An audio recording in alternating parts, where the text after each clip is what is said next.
جګړو چاودنو له ټاکل شوي اندازې په زیات بار موټرو تګ راتګ بالاخره دا لاره دې حالت ته راورسوله او زیاتره برخه یې ویجاړه شوه.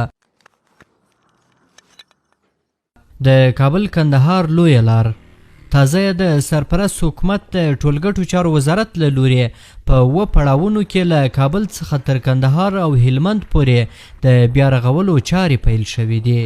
چارواکي وایي چې دغه لاره به په اساسي ډول سره رغول کیږي او اوس مهال د دې لارې په اوږدو کې څو ځایه کارونه پیل شوي او په چټکۍ سره روان دي. د اسلامي امارت د ټولګټو چارو وزارت له لوري پر دغه لاره باندې په مختلفو پړاوونو کې له مختلفو شرکتونو سره د کار چارې روانې دي. په مجموع کې په 7 پړاوونو کې دغه لار تر کار لاندې ده چې امیدواري شته چې په وخت کوم وخت او په ښه ډول باندې جوړه شي. امیدواري د دې شته چې ان شاء الله د اسلامي امارت تر نظارت او دغه تر فعالیت لاندې چې کوم کار مخې ته ځي هغه په شفافیت سره وي او په معیاري او سټنډرډ ډول باندې به وي. د دوی په خبره هڅه کوي چې ژر او په اساسي ډول سره د دغې لارې کارونه پای ته ورسوي تر څو خلک له ستونزو خلاص شي. دا پروژه چې ده د مکمل تر کندهار پورې دا سړک ده چې ټولې په مجموع کې د 415 کیلومترو شاوخوا کې ده او ټولګټ وزارت چې دا په متفاوتو ځایو کې په متفاوت ټاسکونو باندې اخته دی چې بعضې ځایو کې خپله کار کوي، بعضې ځایو کې شرکتونو ته یې ورکړی ده او په بعضې ځایو کې سره ګډ کار کوي، هم شرکت کار کوي ورسره هم د ټولګټ وزارت او دا برخه هم داسې ده چې بیا دغه اکثره ټولګټ وزارت سره ده خو بعضې برخې لکه د پیومنټ یا د فرشونو برخه کې هغه شرکت سره قرارداد کړی ده. د کابل کندهار په لویه لاره یو شمېر موټر چلونکي وایي چې له سختو ستونزو سره اوس مهال مخ دي او باید ژر تر ژره د دې لارې د بیا رغونې چارې پای ته ورسیږي.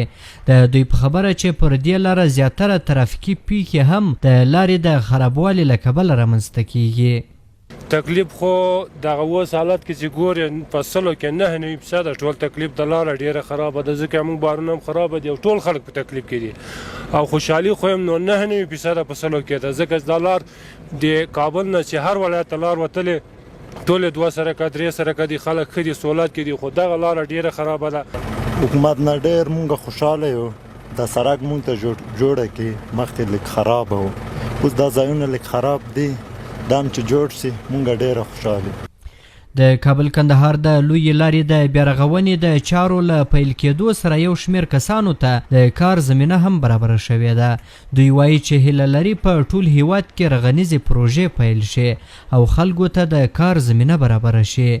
او خوښ یم او خوشحاله یم چې خپل وطن مو آبادیږي که څه هم کېدای شي ډېری کسان به په دې هڅو کې چې ولاړ سي له دې وطنه موږ په دې باندې خوښ چې خپل وطن ته یعنې وجدانا آرام یو. تاسې باور وکړئ موږ دومره د راحتۍ احساس کوو خیر باور وکړه که معاش هم رانه کړي موږ د دغه وطن سره د مینې او د دغه باسازۍ د کارونو سره د مینې په خاطر باندې کار کوو. دا مو وطن د راباندې حق لري په دې وطن کې تحصیل کړی دی تعلیم کړی تر ماستري پورې ماستري کچې پورې مو زده کړې دلته کړی دي. دغه کاروبار کې خوشحاله یو پیرجانه ښه خوشحاله یو بیادره که داسې پروژې نورم شروع شي او کاروبار مسلمانانو ته پیدا شي ډېر به خوشحاله شو. له خپل کار څخه ډېر خوشحاله یم او دغه راز کارونه مې ډېر ښه روان دي. له حکومت څخه مو غوښتنه دا ده چې دغسې نورې پروژې پیل کړي تر څو د کار زمینه برابره شي.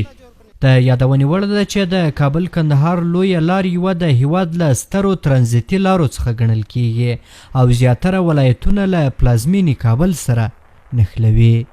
احسان الله کریمي CMG د کابل کندهار لویه لار.